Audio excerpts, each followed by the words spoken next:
Middle கிளாஸாக இருக்கிறவங்க middle கிளாஸாகவே இருக்கக்கூடாது. அதுக்கு இது ஒரு ஃபர்ஸ்ட் ஸ்டெப்பாக நான் பார்க்குறேன்.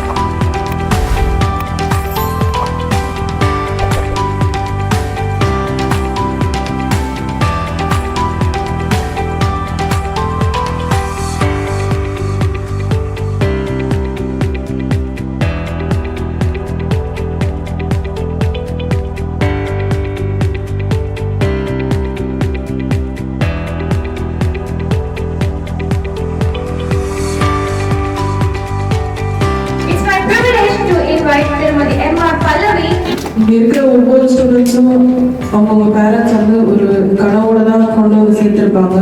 அவங்கள பார்க்க வேணாம், நம்மளை பார்த்துக்கிட்டா போதும். அந்த ஒரு மோட்டிவேஷனை தான் அவங்க கொண்டு